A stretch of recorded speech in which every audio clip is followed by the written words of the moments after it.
Okay, off we go. Time to get started. So here's where we left off. We were doing a bunch of examples, attendance quiz, attendance code, don't forget all that, times of wasting, etc. Again, with the more examples, we already know the process and we just got to get into some examples and get some dirt under our fingernails. This new domain I want to talk about is this ball right here. Right, it's an off-centered ball. The center is now on the y-axis. Let me draw your attention to the fact that the last example we did was also an off-centered ball. And so it's tempting, but very, very wrong, tempting to think that this is going to be same story and a couple of minor differences, right? It's going to be practically the same integral. It's actually very, very different. The reason why is this one's centered on the z-axis. The one on the next page that we're about to do is centered on the y-axis, and with spherical coordinates, the z-axis is special. Right? That's where you measure phi from. That's what you measure theta around. Right? So even though, two off-centered balls, it kind of feels like it'd be the same thing, it's going to be quite different. Okay, so heads up about that.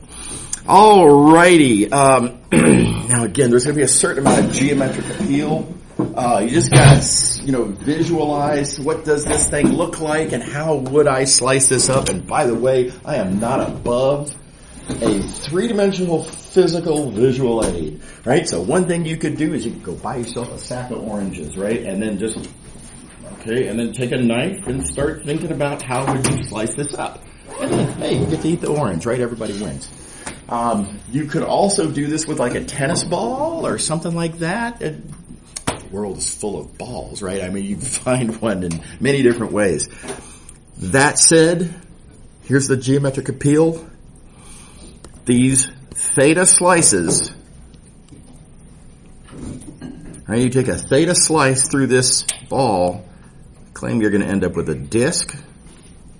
Now again, that's the geometric appeal. I hope everybody sees that. Is that cool? Next geometric appeal. These start, let's see here, these start where theta is equal to 0. And again, you just got to think it through, right? The z-axis is kind of tangent to the sphere here, and so agreed that at this value, theta equals 0, that it doesn't intersect. But if you turn it to a positive theta, teeny tiny positive theta, even a little bit, you will be cutting however little into the surface of that ball. Right? And again, think about your orange. You're going to be getting just that little bit of zest. Right? If you cut just that little bit of an angle, just a little bit of zest comes off. Does that make sense? So again, notice how geometric this is. This is all sort of like you just have to visualize and sort of see it. And so likewise, by the way, as our theta slices go around, the last slice is going to be also, in the XZ plane, you might say. This time with pi. So that's our theta bounds, 0 to pi. How we doing? Okay, and as per usual, we now fix a value of theta. We're going to focus just on this theta slice. And again, my little personal, I find this helpful if you have trouble visualizing with, three-dimensional things, with two-dimensional drawings. Sometimes some of the stuff you're visualizing is at an angle, and it's all askew. Redraw that picture. Right, and so here, this theta plane, I'm just redrawing it. There's nothing new here. That's just an easier picture to look at. And now let's think about the range of values of phi. And because phi is our next variable. And, well, here's what a phi slice looks like. Right, something kind of like this for any given value of phi. Within our theta slice. And where does it start? Where does it end? Well, again, geometric appeal. It's going to kind of start where phi is 0, because if you tilt that even a little bit, you're going to be cutting in to that disk. So it's kind of the same point, right? Just kind of a different version of it. So we start with phi equals 0. And likewise, it goes all the way down to where phi equals pi. So again, 0 to pi. It's geometrically challenging, right? You got to see it from the picture. And by the way, it's really helpful to see it from the picture if you have a good picture. And the way you get a good picture is you get good at drawing pictures. And I know it's challenging, and some people are annoyingly blessed with natural skills in this way, and yes, that's very frustrating. It's not me, by the way. Any competence that I have with mathematical drawing is because of lots and lots of practice. But I have boiled down the best tips and tricks that I know for how to do 3D mathematical drawing in those videos in the Miscellaneous Topics playlist. I hope you find those useful. And then don't forget to practice. The more you do it, the better you get at it. How are we doing? Is everybody on board? Okay, so last, we got to think about phi. And let's see, let me clean up the, yeah, okay, that's fine. So, you know what, let me just do this whole, let's get rid of everything. We are going to fix now both phi and theta. So we're now imagining just that little line segment, that phi slice of our theta slice. And where do we start? Well, rho is going to start at that point, which of course, keep in mind, is actually this point.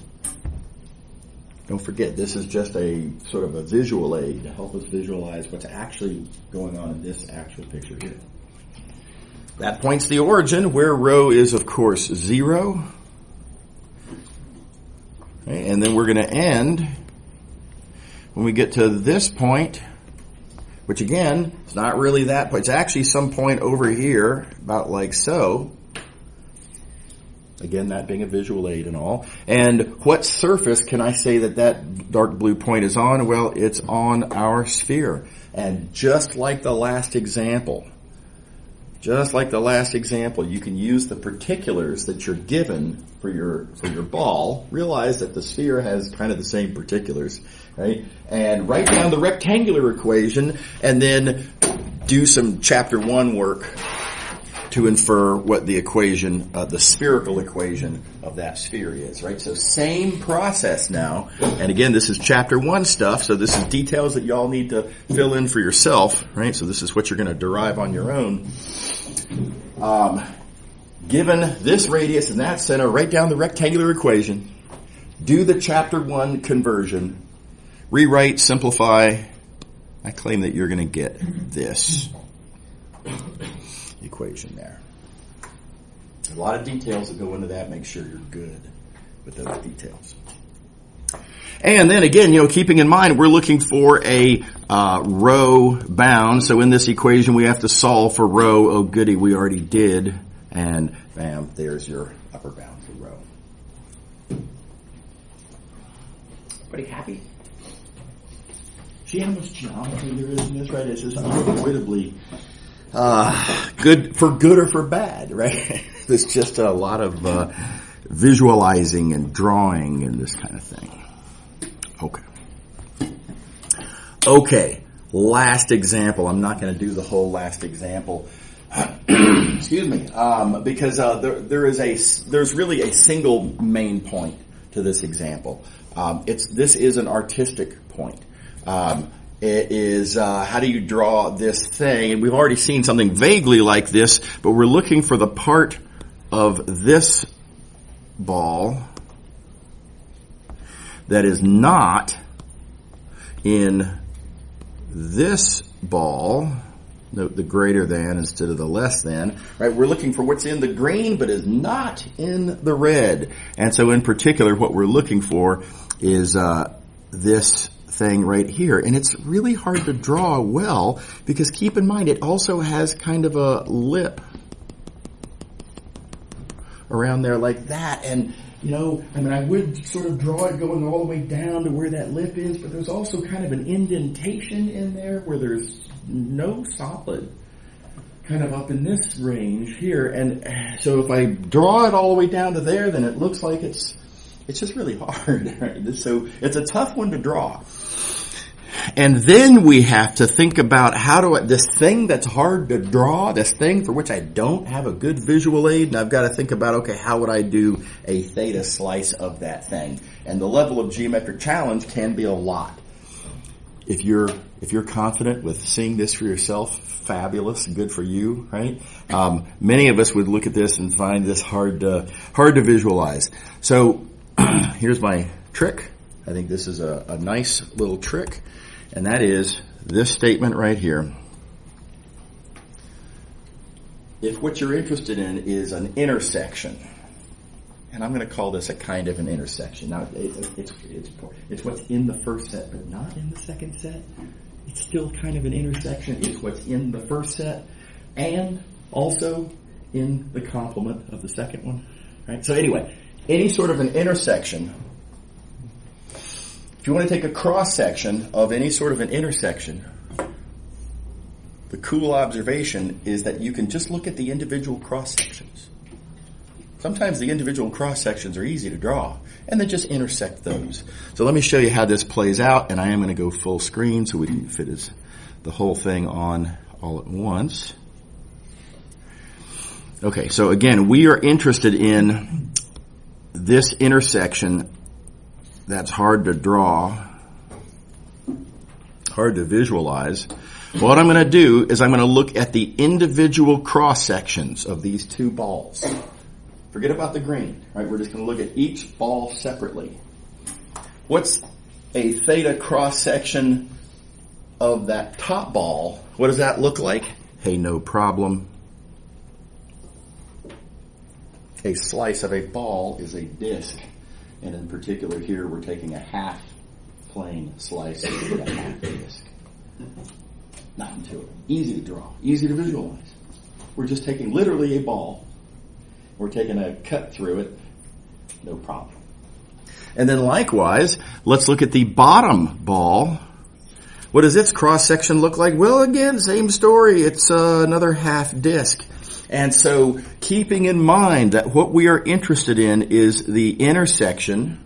Again, we're interested in what's in the top, but not in the bottom. Same story for the cross sections here. I want to talk about the points that are in that blue half disc, but they're not in the orange half disc, and that is very easy to draw. It's that kind of, I don't know, I see an eagle talon. That's what it looks like to me. I don't know. But anyway, it's that, what I have in purple, that shape right there. Is that cool? Everybody with me? Yes. How can you tell from the initial question that you want the part that doesn't intersect between them and not the intersection? Oh, yeah, because of the inequalities here. So let's see here. Let me... Okay, that's fine. So I'm looking for... You can see in the... Okay, I did the blue one on top. That's this one. In this inequality, you see it's less than or equal, and that tells me that I'm looking for what's inside the top. Okay. Right? But then if you look at the bottom one here, you can see it's a greater than or equal. That means I'm looking for things that are also outside of that bottom ball. Is that cool? Yeah. Yeah. Yeah, so by the way, sometimes this is how you're going to encounter things. Sometimes you will get a clear geometric description of your shape, and sometimes, it's not my fault, blame life, don't blame me. Sometimes what you will get is algebra with inequalities, and you've got to be able to, interpret. And of course, now I think you all know how to do that, but just don't forget you do have to actually sort of think through, okay, wait a minute, what does that mean? What does this mean? And make sure that the devil's in the details. Right, so make sure to think through all the details. Yeah, everybody happy with that? Okay, all right. Okay, so I think this is a good observation. This makes it easy for me sometimes when I have to draw something hard. And then, of course, once you have this shape, then it's just a matter of the usual slicing process. And you'll notice that one of the relevant points here gives rise to another equilateral triangle, and that's very helpful, et cetera, et cetera. And the rest is I'm going to let y'all walk through. Okay. Okay, so we're done with part 2 of this gigantic 5.5 section. Now on to part 3. This is actually very likely mentioned. Oh yeah, I'm sorry. Question. Go back to the last one. Yeah. Mm-hmm. Where did you get 0 to pi varies for b? Yeah, so that's this. That's looking at the at this equilateral triangle. So remember, phi slices look kind of like this, right? And so the first one is going to be up there where phi is 0, right? And the last one, as you look at these phi slices, the last one's going to be where that red dot is. Last one's going to be right here, and then equilateral triangle. Yeah. So a lot of details. Yeah. Okay, so I think this is super important, and I'll give you what my experience was after I show you these theorems, because I don't want to oversell it at the beginning. But I think these are super big deal, and they're underappreciated.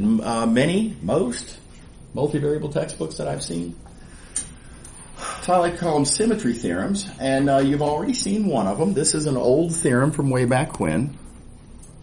Right? If you have an integral, single variable integral, usually they write it as integral from negative a to positive a of f of x dx. And I'm writing that deliberately a little bit different. Negative a to negative a just means that your domain is symmetric. It just means that this interval that you're looking at, here's the x-axis, there's 0, that your interval, like if you flip it over the origin, it doesn't change. It's therefore, I think symmetric is the natural word to say. Symmetric over the origin. Does that make sense? So you probably saw it written like this. I'm going to prefer to write it like this, and you'll see why in a moment. Okay. So yeah, the neat theorem says that if your integrand is odd, keep in mind what odd means.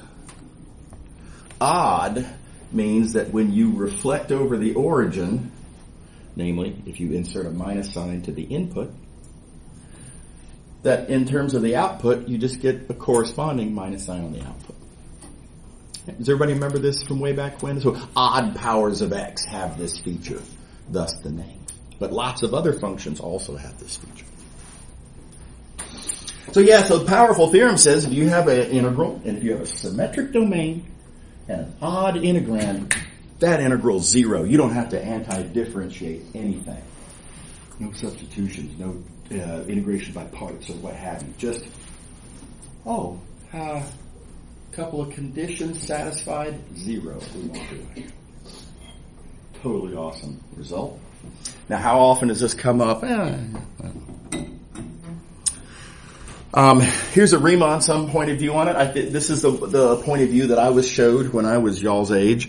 And the idea is because my domain is symmetric, each one of these slices pairs up, so this kind of pairs up with that by way of reflection over the origin. And let's see, this green term in the Riemann sum, which is, one of these, looks like that. And then let's see, the blue term in the Riemann sum, which is this, right? That's another term in the Riemann sum. Looks like that. And because of the oddness, we know these are negatives of each other,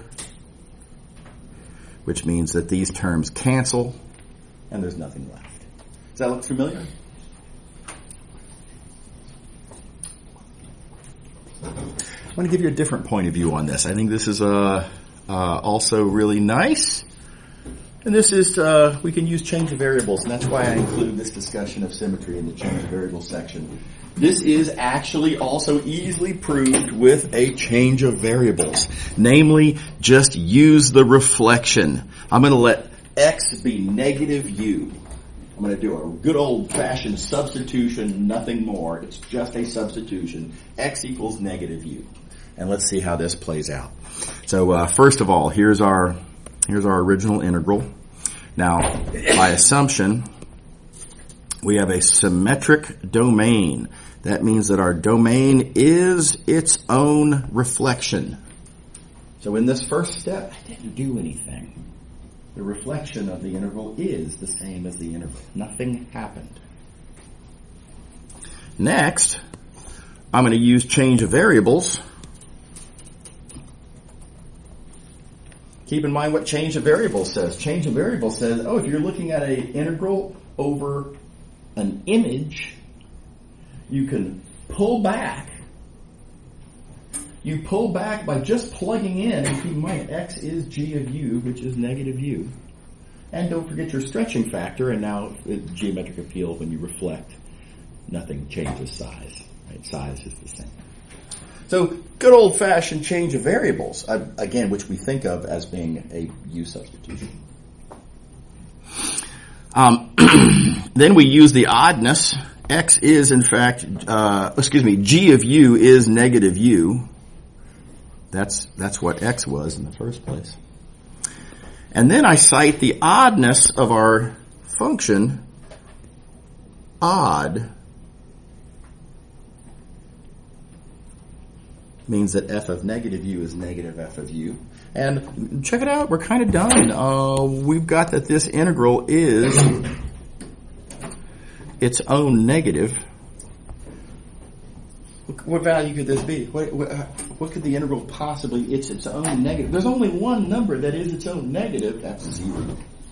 And so this integral has to equal 0. So it's I think very cool how a change of variables allows us to draw the same conclusion without bringing up Riemann sums at all. Okay, that's kind of cool. All right, that's all single variable. As you could probably guess, we're going to do a multivariable version of this now.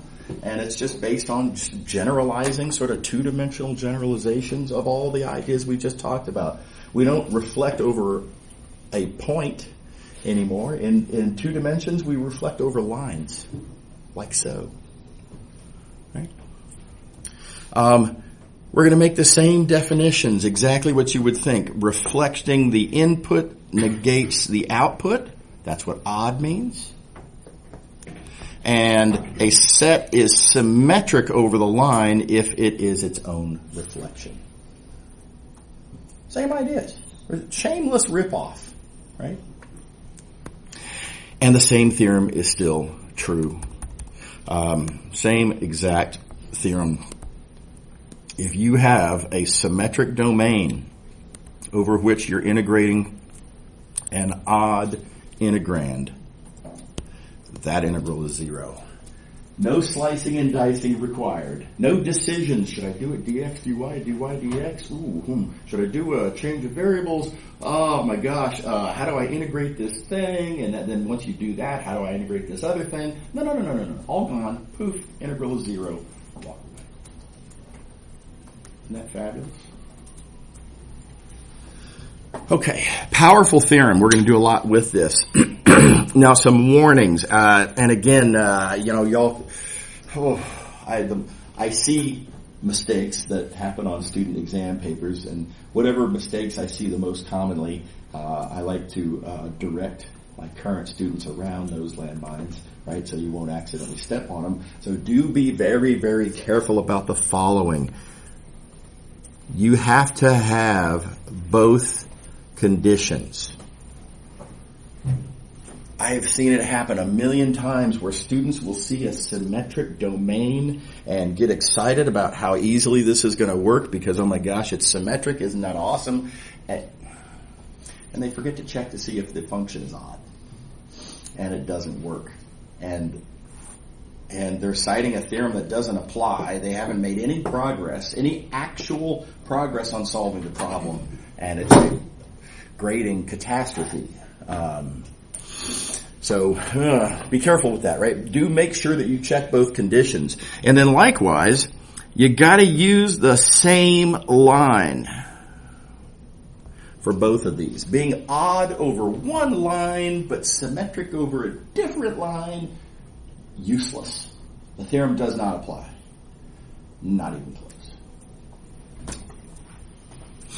All right, so now again, you can see this in a couple of different ways. Really kind of my favorite is this one, and you'll notice I laid it out on the page deliberately. Look just like the previous discussion. By assumption, the domain is symmetric and is its own reflection.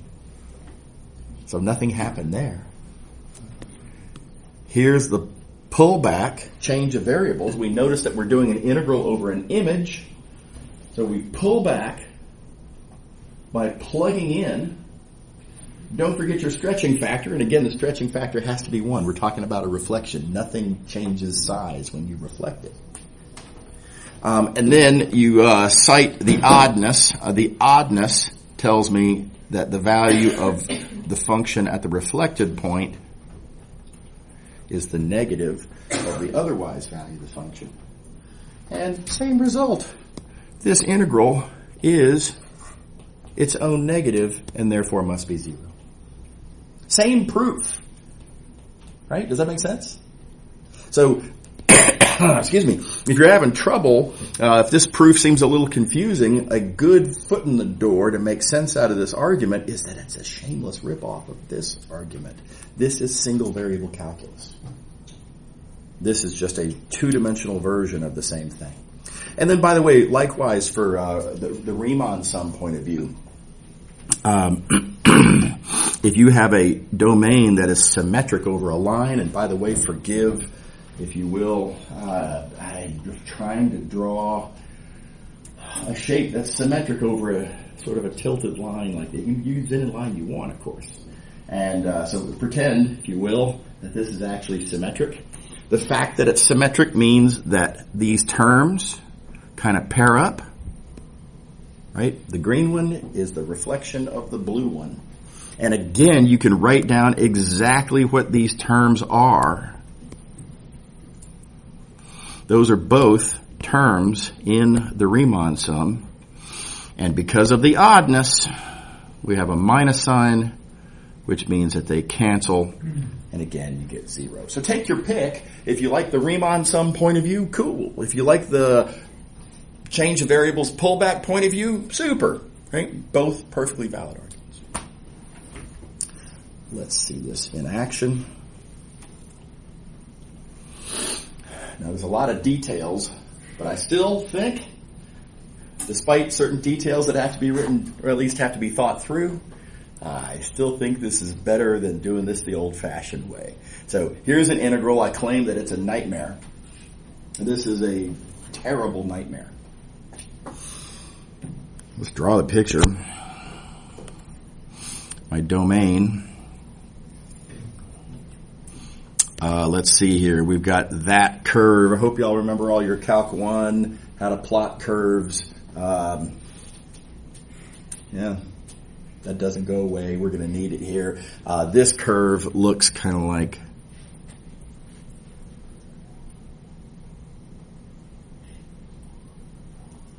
that. Hope everybody buys that. By the way, if you're a little not so great on your curve plotting, and if you'd like some help figuring out, how is it that equation gives this curve, come talk to me in office hours. I'll be happy to talk you through it. But do make sure that you can do that. And then let's see, we have this curve, y equals -1. That's going to be something about like that. So the region we are interested in, the region that's bounded by, is that. Yeah? And I make the observation that geometric appeal, kind of, here, but I make the observation that that is symmetric over the y-axis. Does that seem plausible? By the way, if you're not entirely sure you believe me on this, I will make the observation. Let me clean up my, oh gosh. Okay, I tell you what I'm going to do. I'm going to recover my colors by just turning this entirely black. There we go. Okay, so let's talk about the reflection. How do I reflect over the y-axis? Reflection over the y-axis pretty simple formula right there. Right? Whatever that value of x had been is going to reflect over to be the negative of it. That's, again, geometric appeals, right? Look at what's happening as I go from this point to that point. The y-coordinate doesn't change, right? But the x-coordinate gets negated. And you can take this reflection and plug it into there and see what happens, and you find you get the exact same equation. So, I mean, if you want the algebraic persuasion that this is symmetric, that's, I think, hopefully anyway, a somewhat persuasive little bit of algebra. Okay. Let's see here. Where's my? Oh yeah. Okay. So now next question, is the function odd? Well, that's a pretty weird looking function. I cannot just eyeball glance and immediately conclude that that is odd. So we're going to have to think about that. And the big idea, again, keep in mind the definition of odd is that when you reflect the input, I need to know that we negate the output, right? This minus sign right here, that's what we mean by saying the function is odd over that line. So you have to actually, oh my gosh, you have to actually do the algebra on this. So in particular, you got to take, let's see here, I forgot what color I used. You got to take this formula for the reflection,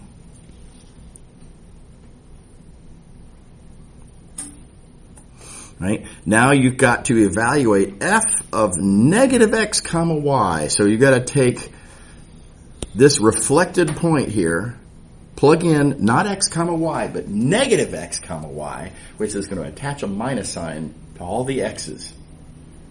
Not to the y's, just to the x's, right? That's what our reflection says. And you stick those minus signs on there, and you get a minus sign there, and there, and there. And then do the algebra, and sure enough, it works. And we get the minus sign as required. And we have ourselves an odd integrand. And so it is, in fact, kind of all over at this point. This integral, we've seen that we have a symmetric domain. We've seen that our integrand, color. We've seen that our integrand is odd. And our theorem then tells us that that integral is 0. Yeah. I guess I'm a little confused where that r comes from and the f of r of x. Yeah, so that's the definition of oddness, right? You come back to here. Right. But why is that necessary, I guess, versus just having like f of x comma y is equal to negative x of x. What's your proposal? I'm sorry. F of what now? F of r is equal to negative f of r. Oh, well, that would just require the function be identically 0. So the whole point is that we want to compare the values of the function at two different points, right? One being the original point, and the other being, well, what happens when you flip it over. So we compare the value at little r with the value at the reflection of little r. Those are what we're comparing. Does that make sense? I'm not sure if that's kind of answer your question, or...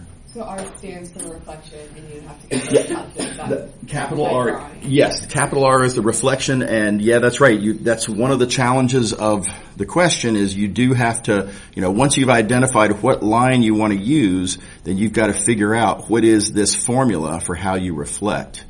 And it's usually a matter of looking at the geometry. Yeah, absolutely. Okay. So what would have been our alternative, by the way? Well, we could have sliced and diced this the usual way. And let's see, let me get rid of the... Yeah, okay, I'm scared to touch this now. Yeah, I knew I was going to do that. Okay. So we could slice and dice this in the usual way. And then what you'd find, of course, is that as x varies from wherever this is to wherever that is, which you'd have to solve for. The range of values of y is going to be this quartic in x, right? So into here, where the y is, you're going to be plugging in a quartic. And, oh my God, this integral is going to be a nightmare. I'm not saying it can't be done. I'm saying I don't want to do it. I'm saying that would be a ton of work.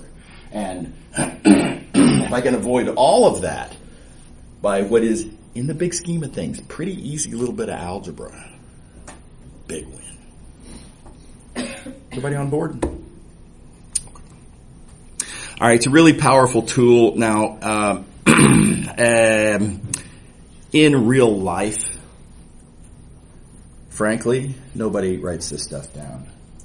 Right? In practice, in real life, what people do is hey, check it out, our domain's symmetric and we have an odd integrand, so integral is 0 by symmetry. And people just cite and say it's 0 by symmetry.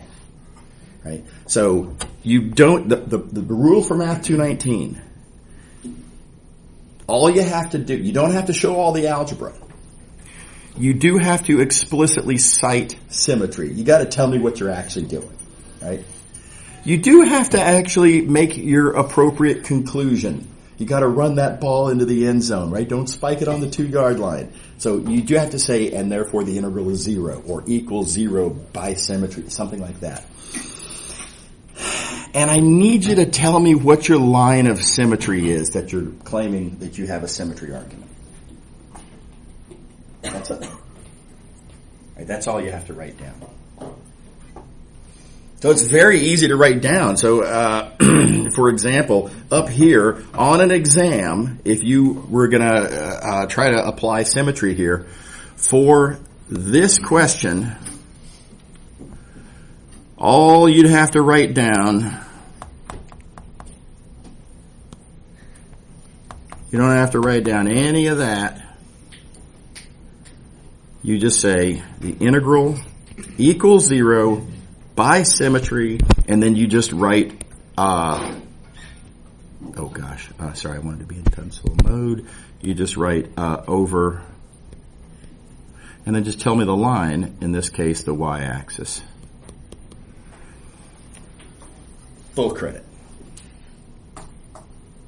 Everybody see what I'm talking about here? Now again, you do have to tell me what you're doing, and you got to give me the littlest little bit of indication that you know where that symmetry argument is coming from. So you have to tell me what that line of symmetry is. And let me tell you why I require this little rule. It's because I used to be a college student, right? And I took a lot of exams where I computed a lot of integrals, mostly for my physics major, more so my physics major than the math major. But it happened a few times that I was taking a test and, oh my gosh, running out of time and 15 seconds left. And, oh my God, I have to compute what now? And, okay, equals 0 by symmetry, folded up, handed in. Shot in the dark. And I scored. Right? This happened at least once. And I think I may remember it happened twice. It's been a long time. Right? But if you think about it, do I deserve credit for those points? No. No, definitely not, right? I didn't know what I was doing. I made a wild guess that happened to be right. See what I'm saying? So, alright, so just to prevent the wild guess, the element of randomness and inaccuracy of measurement that would come from wild guesses like this, tell me the line. You just got to tell me the line. That's it, right? It's a small ask. And if you really do understand the argument that you're citing, that's easy to do. Does that make sense to everybody? Is we all? Yeah. Yes. Do you expect like a big drawing to A what now? like a drawing next to that as well? No. I don't require it.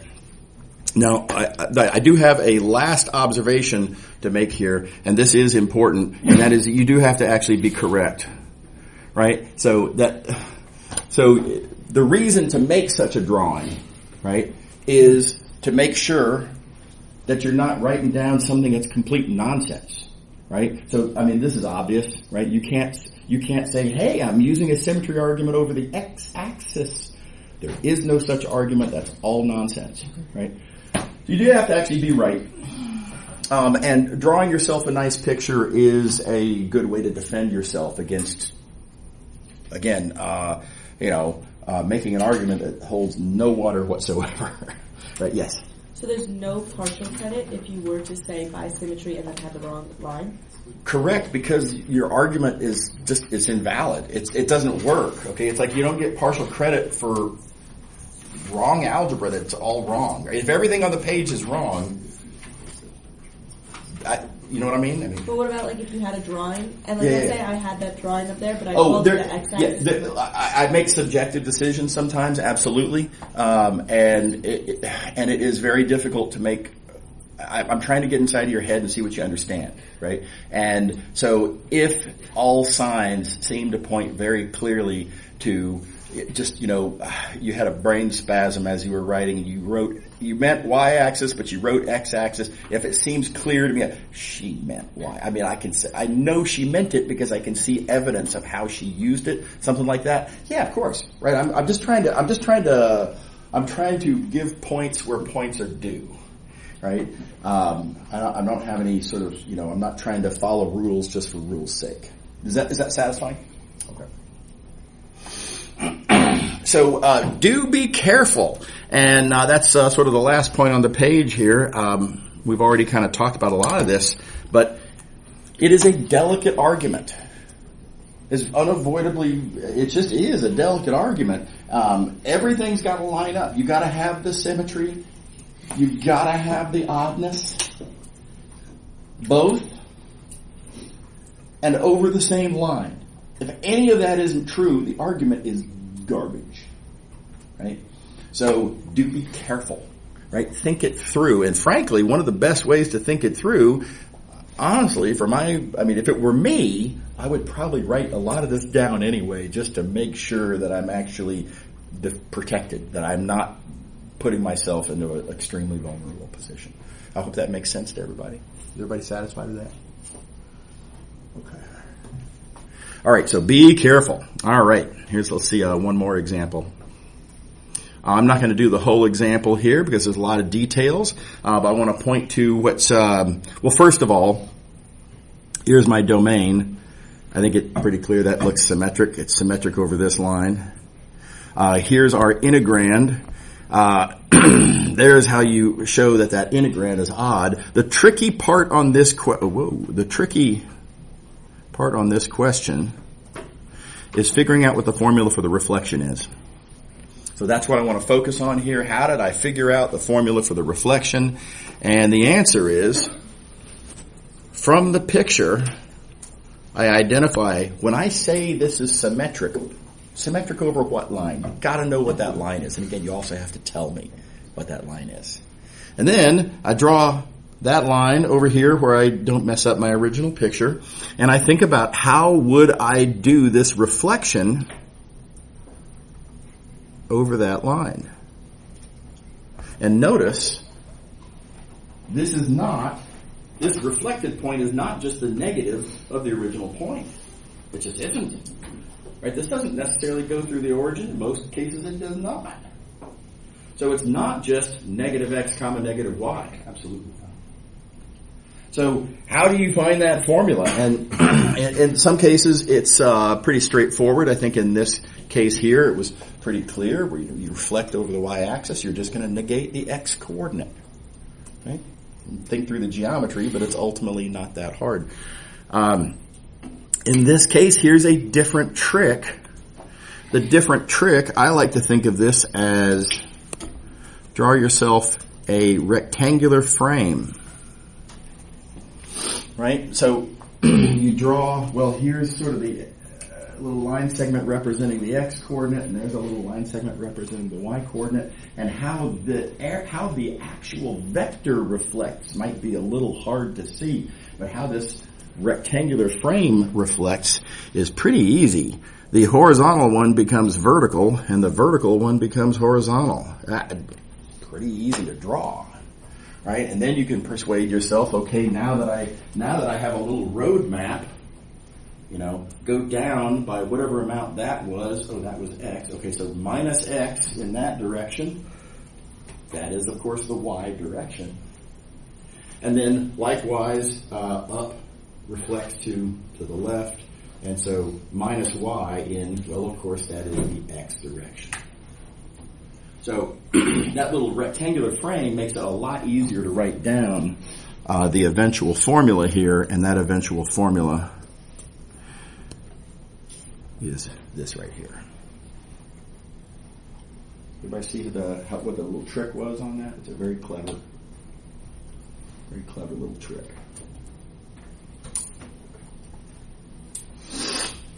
Okay. Here's a landmine question. A lot of students would step on this landmine. You've got to be careful. By the way, I've seen friends of mine get stuff wrong like this because they played a little too fast and loose with the idea of symmetry. And that is, we've got this triangle with certain corners. Let's plot those corners. We've got that point, and then that point, and that point. Excuse me. And before you even draw the triangle, you're like, oh my God, symmetry. Oh my God, odd power, odd and symmetry. Boom, integral is 0, and they walk away. Right? They turn the page. They don't even look more carefully at it. Right? So don't do that. Right? That's not careful enough. And what you will notice pretty quickly here is that the domain is symmetric over the y-axis. But if you're reflecting over the y-axis, the reflection of x comma y is negative x comma y. The minus sign from the reflection goes onto the x, not onto the y. And if you, in this integrand, if you stick a minus sign on every x you see, nothing happens. There are no x's. This function is not odd over the relevant line of symmetry of the domain. So if you get again, if you work a little too fast, a little too quickly, and if you cite symmetry when it doesn't actually work, a student who would write, now again, what the student might write is equals 0 by symmetry y-axis. There is no valid such argument. Everybody see that?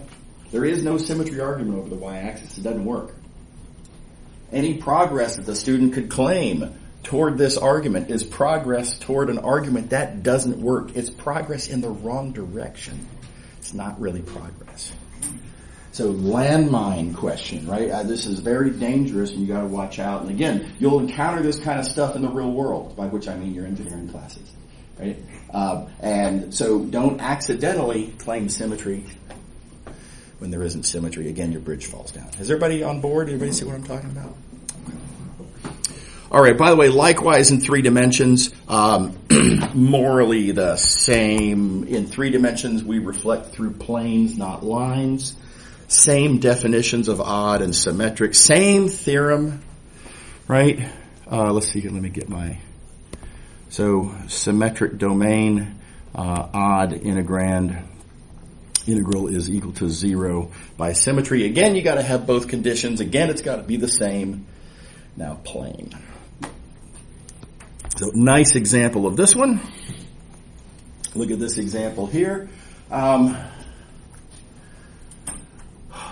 We have what's going to be a nightmare of an integral. Oh my gosh. Even if we're clever enough to realize that the unit ball is really nice with spherical coordinates, think about how much trig is going to be in that integral. It just seems like it's going to be super trig heavy and inconvenient. Right? I think this would be a pain to do this even with spherical coordinates. So the clever argument is to say, well, let's think about reflection through the xy plane. When you reflect through the xy plane, you're negating the z coordinate. And when you stick a minus sign on that z coordinate, indeed you do get a minus sign on the output.